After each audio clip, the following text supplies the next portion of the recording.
नमस्कार। आपके अपने गुप्ता जी की गपशप इस चैनल में आपका स्वागत है, जिसमें हम सोमवार 23 जून 2025 को मार्केट की चाल के बारे में अपनी सोच, अपना अनुमान बताएंगे। ये एक बात प्रोबेबिलिटी होती है, संभावना किधर है, इसलिए लेवल बताए जाते हैं जिससे ऊपर या नीचे एक लेवल के बाहर जाती है तो चाल उस साइड की कंफर्म होती है। ऐसे कोई एडवांस में नहीं बता सकता। एफआईआई 20-30 हजार करोड़ की रोज बाइंग और सेलिंग करते हैं, वो सही अनुमान नहीं लगा पाते किधर जाएगी। तो आम आदमी का जो कि एफआईआई तो चाहे तो उसका रुख मोड़ भी सकते हैं, जितना वॉल्यूम से वह काम करते हैं। 20-30 हजार करोड़ की रोज बाइंग सेलिंग होती है। आपके पास फिगर आती है कि 2,000 करोड़ की बाइंग की, 4,000 करोड़ की सेलिंग की, वो नेट होती है। मान लो 15,000 करोड़ की बाइंग की और 11,000 करोड़ की सेलिंग की, तो टर्नओवर तो 26,000 करोड़ हो गया। बाइंग नेट 4,000 करोड़ की आई, तो वो रुख पलट सकते हैं, लेकिन उनको भी सही अंदाजा नहीं होता। खैर, हमेशा की तरह हम ये कहते हैं, हम तो कहते ही हैं, हम कोई फाइनेंशियल एक्सपर्ट नहीं, क्वालिफाइड एक्सपर्ट नहीं, सेबी से रजिस्टर्ड नहीं, ट्रेडिंग की एडवाइस देने को ऑथराइज। उनके पास तो बड़े बड़े क्वालिफाइड फाइनेंशियल एनालिस्ट होते हैं, वो भी जजमेंट नहीं कर पाते। एक और बात जो हम हमेशा कहते आए हैं कि रिटेल ट्रेडर आमतौर पे 80-90% के करीब से भी कहती है लॉस करके जाते। क्यों? क्योंकि जो मार्केट में सेंटीमेंट क्रिएट होता है वो उसके हिसाब से ट्रेडिंग करते हैं और ऑपरेटर उसका फायदा उठाकर उसके उल्ट मार्केट ले जाता है। जब रिटेल ट्रेडर मंदी का व्यू रखता है तो मार्केट को ऊपर खींचते हैं, वो शॉर्ट करता जाता खींचते जाते हैं या घबराहट डाल के उसका माल निकलवा लेते हैं, और फिर तेजी दिखा के वो बाइंग में फंस जाता है तो नीचे गिरा देते हैं, उसको घाटे में नीचे काटना पड़ता है। एक बात तो आपने नोटिस किया होगा, जब 2-3-4 दिन तेजी का माहौल बनता है उसके बाद मार्केट नीचे आ जाता है, जब 2-4 दिन मंदी का माहौल बनता है ऊपर चला जाता है। इसलिए लड़ाई वगैरह की जब खबर आती है, मार्केट एक बार तो डाउन कर दिया जाता है, वो तेजी से ऊपर ले जाते हैं, और रिटेल ट्रेडर जो है वो उसी माहौल से बाहर नहीं निकल पाता। तो ये ईरान और इजराइल की जो चल रही है उसमें कुछ माहौल गर्म हुआ, ठंडा हुआ, उससे मार्केट ऊपर नीचे हुई।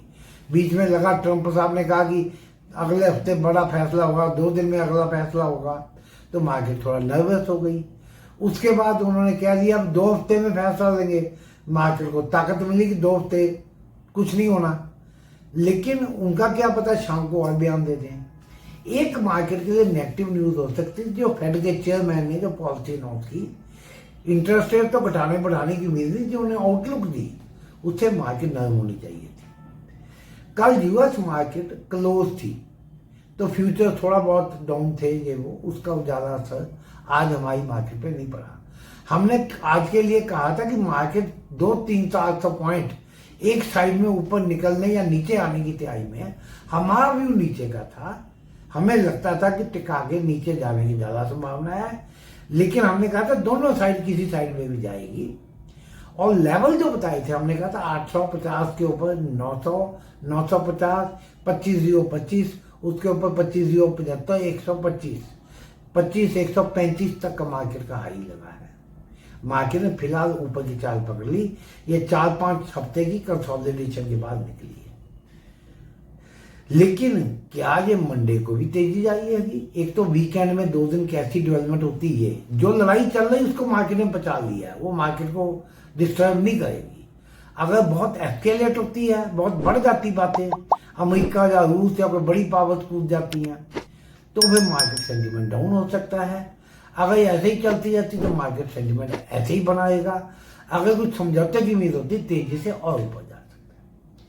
तीसरी बात और जो बतानी है, आप ये ध्यान रखें कि ऑपरेटर ने भी प्रॉफिट बुक करना होता है। जब तक पहले तो आदमी अनडिसाइडेड रहता है, जब रिटेलर घुसने की सोचता है वहां वो प्रॉफिट बुक करता है, किसी को तो बेचेगा ना, लेने वाला चाहिए। अब मंडे के लिए क्या व्यू है? आज निफ्टी की क्लोजिंग 25,112 आई है, लगभग पिछले बार से 350 पॉइंट से के करीब की शायद तेजी से बंद हुई है। तो ऊपर 25,135 है, नीचे 783 का ही लो लगा। हमने नीचे के लिए कहा था 775 के नीचे 5 मिनट टिके या 750 के नीचे जाए या 725 के नीचे जाए। 783 के नीचे नहीं गया तो नीचे का ट्रेड तो बना ही नहीं था। अब अगर मंडे को एक लेवल तो यही है 25,125, 30, 35। अगर इसके ऊपर निकलती 25,150 को काट जाती है तो 25,200, फिर 25,225 से लेकर 30-35 तक का एक बहुत अच्छा रेजिस्टेंस है। वहां से रेजिस्टेंस लेके वापस भी आ सकती है। अगर उसको काट के ऊपर निकल गई 25,300, 25,350, 25,400, 25,500 तक के लेवल भी बन सकते हैं। एक दिन में भी आ सकते हैं, मंडे के मंडे, ट्यूसडे तक भी आ सकते हैं। नीचे के लिए अब सही महीने में व्यू तो तभी बनेगा जब 24,950 के नीचे जाएगी, फिर 24,875, 24,800 इस तरह के लेवल नीचे के बन सकते हैं। लेकिन अगर 25,050 के भी नीचे आती है तो एक बार 25,000 तो टेस्ट कर सकती है, उसके बाद फिर मूव उसकी बाद में फैसला होगा। निफ्टी बैंक 56,252 में बंद हुआ है, लगभग 600-650 पॉइंट बढ़ के। अगर ये 56,350 के ऊपर निकलता है, 56,400, 56,500 वहां अच्छी खासी रेजिस्टेंस है। उसके ऊपर 56,600, 800, फिर 57,000 के लेवल है। नीचे के लिए 55,100 के नीचे, 56,100 के नीचे निकलता है तो 56,000 टेस्ट करेगा। उसके नीचे फिर 55,900, 55,750, फिर 55,600, 55,500 पे अच्छी खासी सपोर्ट हो सकती है। ये उसके लेवल है। तो संभल के ट्रेड करें, इसलिए हम कहते हैं 50-100 पॉइंट पे ट्रेल करते जाए, क्योंकि एक बार निफ्टी 25,25,30 दिखा के 25,40 लगा के 24,950 भी आ गई थी। तो जो उसने प्रॉफिट बुक नहीं किया वो यहाँ के घबराहट में काटेगा। इसलिए हम ये कहते हैं प्रॉफिट बुक करते जाए। अभी तक इस वीडियो को लाइक का बटन नहीं दबाएं। हमारा चैनल अभी तक सब्सक्राइब नहीं किया, सब्सक्राइब करें। कमेंट्स में आप बताएं कि आपको क्या लगता है, आपका क्या व्यू है, और वीडियो को आगे कई जगह फॉरवर्ड करें। आपका ये वीकेंड अच्छा निकले। धन्यवाद।